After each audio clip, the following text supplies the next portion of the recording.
TET परीक्षेमध्ये गणिताचे जे एकूण 30 प्रश्न येणार आहेत त्या 30 प्रश्नावर आणि प्रत्येक घटकावर आपण काही गेस प्रश्न देणार आहोत. त्यामध्ये आज आपण संभाव्यता या टॉपिकवरचे प्रश्न या ठिकाणी समजून घेणार आहोत. तर संभाव्यता म्हणजे काय आणि संभाव्यता या टॉपिकवर IBPS प्रमाणे कोणते प्रश्न येतात हे आपण समजून घेऊयात. यापूर्वी आपण एकूण 30 प्रश्न कोणत्या घटकावर येणार आहेत याचा व्हिडिओ ग्रुपवर दिलेला आहे, चॅनलवर आहे. पाहिला नसेल तर पाहून घ्या, जेणेकरून तुमचे 30 घटकापैकी कोणत्या घटकाची तयारी राहिली आहे त्या पद्धतीने तुम्हाला नियोजन करता येईल. तर पाहूयात संभाव्यता या घटकावरचे 10 प्रश्न लगेच. संभाव्यता या घटकावर पहिला प्रश्न या ठिकाणी आपण पाहतोय. 2 नाणी यादृच्छिक पद्धतीने फेकली असता किमान 1 छापा मिळण्याची संभाव्यता किती? तर पहा, दिलेल्या माहितीनुसार 2 नाणी जेव्हा आपण यादृच्छिक पद्धतीने फेकतो, तर 2 नाणी जेव्हा यादृच्छिक पद्धतीने, तर संभाव्यता या घटकावरील IBPS पॅटर्न प्रमाणे जे काही प्रश्न परीक्षेत येऊ शकतात असे 10 प्रश्न या ठिकाणी आपण या घटकावर घेत आहोत. हे 10 प्रश्न यासारखी किंवा यामध्ये फक्त अंकात्मक संख्यात्मक चेंजेस करून परीक्षेमध्ये तुम्हाला विचारली जातील. तर पाहूयात गेस प्रश्न संभाव्यता या घटकावरची लगेच. तर पहिला प्रश्न आहे, 2 नाणी यादृच्छिक पद्धतीने फेकली असता किमान 1 छापा मिळण्याची संभाव्यता किती? तर पहा, 2 नाणी जेव्हा आपण यादृच्छिक पद्धतीने फेकतो तेव्हा N(S) आपल्याला 4 मिळतं. तर आता हे N(S) काय आहे किंवा याचं बेसिक काय आहे हे बेसिक तुम्हाला माहिती असणं गरजेचं आहे. तर N(S) ची संख्या येते 4 आणि जर समजा घटना A किमान 1 छापा मिळण्याची असेल तर N(A) या ठिकाणी किमान 1 म्हणजे 1 तरी, तर अशी असते 3 आणि म्हणून P(A) जर आपल्याला काढायचं असेल तर सूत्र आहे N(A) छेदामध्ये N(S) म्हणजेच 3/4. किमान 1 छापा मिळण्याची जी संभाव्यता आहे ती आहे पर्याय क्रमांक 3. यानंतर दुसरा प्रश्न, पुढील प्रश्न आहे तो म्हणजे 5 नाणी एकाच वेळी फेकली असता एकही छापा मिळणार नाही याची संभाव्यता किती? आता पहिल्यांदा आपल्याला हे लक्षात यायला पाहिजे की 5 नाणी फेकली असता जो N(S) मिळतो आपणास, तर तो N(S) असतो 2^5. ठीक आहे. त्यानंतर N(S) म्हणजे नमुना अवकाश. एकूण किती उत्तर येतात तर 2^5. एकही छापा मिळणार नाही. आता एकही छापा मिळणार नाही म्हणजे काय? तिथं सर्व काटेच असतील आणि सर्व काटे असणारी एकच घटना असते. म्हणजे तशी घटना जर समजा आपण A मानली तर ती असणार आहे फक्त 1 आणि म्हणून P(A) बरोबर N(A)/N(S) म्हणजेच 1/2^5. पर्याय क्रमांक 3. यापूर्वीही IBPS मध्ये असाच प्रश्न विचारला होता. त्या ठिकाणी 10 नाणी फेकल्या होत्या आणि किमान 1 छापा मिळेल असं होतं, तर त्याचं उत्तर थोडं वेगळ्या पद्धतीने येतं. तर ते पण तुम्ही शिकून घ्या किंवा समजून घ्या. तर या पद्धतीने तुम्हाला या प्रश्नाचं उत्तर आहे पर्याय क्रमांक 2. यानंतर तिसरा गेस प्रश्न आहे आणि विशेष म्हणजे आपण ज्या पद्धतीने सांगितलेत अगदी तसेच प्रश्न परीक्षेमध्ये असतील हेही मी पुन्हा सांगतोय, कारण यापूर्वी 2022-2017 मध्ये तुम्हाला चांगला अनुभव आलाय. यानंतर पुढचा प्रश्न आहे, भारत व इंग्लंड क्रिकेट सामन्यात भारत जिंकण्याची संभाव्यता 0.68 आहे, तर इंग्लंड हरण्याची संभाव्यता किती? आता पहा, हा प्रश्न फक्त विदिन 5 सेकंदामध्ये तुम्ही सोडवू शकतात. भारत जिंकणे म्हणजे भारताची जी जिंकण्याची शक्यता आहे ही आहे 0.68. तर भारताची जेवढी जिंकण्याची असेल तेवढीच इंग्लंड हरण्याची असते.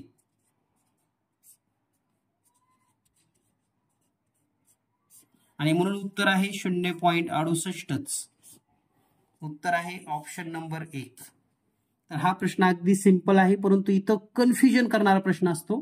कोण जिंकणार कोण हारणार काळजीपूर्वक जर वाक्य वाचलात तर तुमचा हा प्रश्न अजिबात चुकणार नाही, हे लक्षात घ्या. यानंतर पाहूया आपण गेस प्रश्न 10. यामध्ये प्रश्न क्रमांक 4. प्रश्न क्रमांक 4 आहे, 1 ते 50 अंक असलेले कार्ड घेऊन कोणताही एक कार्ड यादृच्छिक पद्धतीने, म्हणजे थोडक्यात काय, 1 ते 50 अंक असलेले कार्ड आहेत, त्यापैकी एक कार्ड काढायचं आहे ज्यामध्ये मूळ संख्या मिळण्याची संभाव्यता शोधायची आहे. मूळ संख्या मिळणे. मग 1 ते 50 मध्ये मूळ संख्या किती आहेत? 1 ते 50 मधील माहिती असायला पाहिजे तुम्हाला सर्वांना, एकूण मूळ संख्या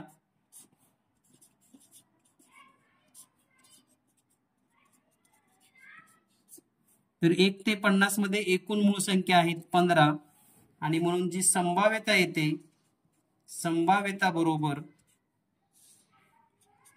15/50.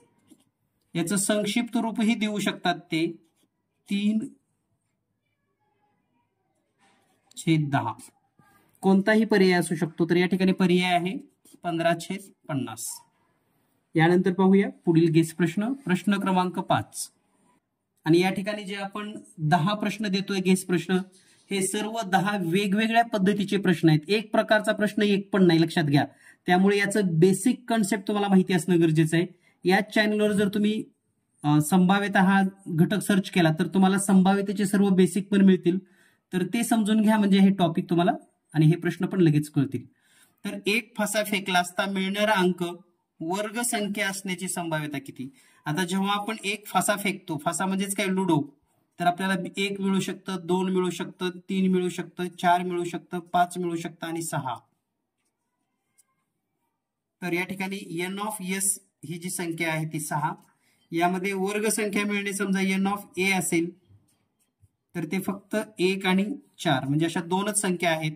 आणि म्हणून p ऑफ a जर काढायचं असेल, म्हणजे प्रोबॅबिलिटी ऑफ a, तर 2/6 म्हणजेच 1/3.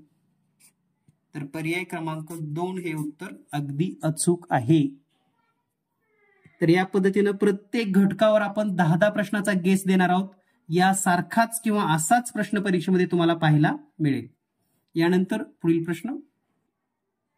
प्रश्न आहे, n ऑफ s बरोबर 35 दिलेला आहे, n ऑफ a 14 आहे, तर p ऑफ a किती? तर आपण सूत्रच लक्षात ठेवा, p ऑफ a जर काढायचं असेल तर n ऑफ a असतं अंशामध्ये आणि n ऑफ s छेदामध्ये. तर n ऑफ a ची किंमत आहे 14, n ऑफ s आहे 35. याला संक्षिप्त रूप देता येतं, म्हणजे 7 न भाग जातो, 7×5 35, 7×2 14, म्हणजे उत्तर येईल 2/5, म्हणजेच पर्याय क्रमांक 2. यानंतर पुढील प्रश्न क्रमांक 6. तर पहा, ज्याप्रमाणे आपण गणिताचं घेतोय, बऱ्याच विद्यार्थ्यांची मागणी आहे बुद्धिमत्तेचं पण पाहिजे, तर बुद्धिमत्तेचे पण 80 प्रश्न कोण्या पद्धतीचे असतील, याही प्रकारचे सर्व व्हिडिओ या चॅनलवर तुम्हाला मोफत दिले जाणार आहेत. ठीक आहे, त्यामुळे जीनियस मॅथ चॅनल आजच सबस्क्राईब करून ठेवा. आणि या चॅनलवर अगदी 24 तास व्हिडिओ तुम्हाला दिले जाणार आहेत. रात्री 11 वाजो, 12 वाजो, 1 वाजो किंवा 2 कधीही तुम्हाला व्हिडिओ मिळू शकतात. त्यामुळे नोटिफिकेशन तुम्हाला मिळणं गरजेचं आहे. तर या ठिकाणी पुढचा प्रश्न जो आहे, p ऑफ a दिलेला आहे, n ऑफ s दिलंय, n ऑफ a काढायचंय. म्हणजे जर आपण किमती ठेवल्या, पहा, p ऑफ a बरोबर n ऑफ a छेदामध्ये n ऑफ s. तर p ऑफ a किती आहे? p ऑफ a म्हणजे पहिलं दिलेलं आहे, पहा या ठिकाणी 3/5. n ऑफ a शोधायचं आहे आणि n ऑफ s आहे 200. आता या ठिकाणी n ऑफ a काढायचं असेल तर हे 200 इकडे गुणाकारामध्ये जाईल, म्हणजेच n ऑफ a बरोबर 3/5 गुणिले 200, म्हणजेच 5×1 5, 5×4 20 आणि हे 0 आणि 3 गुणिले 40 बरोबर 120, म्हणजे n ऑफ a किती असेल? 120. पर्याय क्रमांक 1. यानंतर पाहूया आपण प्रश्न क्रमांक 8. प्रश्न क्रमांक 8 आहे, 52 पत्तेमधून कॅट कोणतेही एक कार्ड काढल्यास, म्हणजे कॅटचे जे 52 पत्ते असतात त्यामधून कोणतेही एक कार्ड काढल्यास चौकट पान मिळण्याची. आता कॅटमध्ये चौकट, बदाम, किलोवर आणि इस्पिक असे 4 प्रकारची पानं असतात आणि प्रत्येकी 13 पानं असतात. आणि 52 मधून 13 म्हणजेच 52 पैकी 13 याचं संक्षिप्त रूप येतं 1/4, कारण 13 × 13 13 चौक 52 म्हणजे उत्तर आलं 1/4 म्हणजे पर्याय क्रमांक 4 नंबर. यानंतर पाहूया प्रश्न क्रमांक 9. प्रश्न क्रमांक 9 आहे खालीलपैकी संभाव्यता असलेला पर्याय निवडा. म्हणजे बघा प्रश्न किती सिंपल आहे आणि असेही प्रश्न परीक्षेत येतात, लक्षात ठेवा. तर संभाव्यता असलेला, तर संभाव्यता ही नेहमी 1 पेक्षा लहान असते. 1 पेक्षा लहान, तर या ठिकाणी 1 पेक्षा लहान असलेला पर्याय आहे पर्याय क्रमांक 1, म्हणून उत्तर आहे 0.75. यानंतर पाहूया आपण पुढील प्रश्न. पुढचा प्रश्न आहे 3 फासे एकदाच फेकले असता मिळणारा नमुना अवकाश शोधा. तर 3 फासे म्हणजे 3 लुडो एकदाच जर फेकले तर नमुना अवकाश किती मिळतात, तर त्याचं सूत्र आहे जी काही त्याची संख्या असते 6. म्हणजे 3 फासे आहेत म्हणून n/3 असं येतं. तर हे n म्हणजे काय, तर 6 रिझल्ट त्याचा घातांक 3 म्हणजेच 216. तर प्रत्येक प्रश्न तुम्हाला मी अगदी सेकंदामध्ये कसा सोडवायचा त्याचं सूत्र, त्याची ट्रिक, सर्व माहिती दिलेली आहे. त्यामुळे तुम्हाला जर हे आवडलं असेल तर लाईक करा आणि जास्तीत जास्त मित्रांना शेअर करा.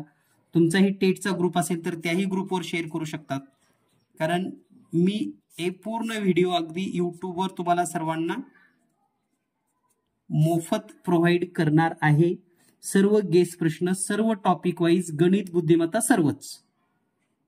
ठीक आहे, तर या ठिकाणी आपण थांबूयात आणि लवकरच भेटूयात पुढील घटकामध्ये. आणि 24 तासामध्ये कधीही तुम्हाला दररोजचे 4 ते 5 घटक या ठिकाणी कव्हर केले जाणार आहेत.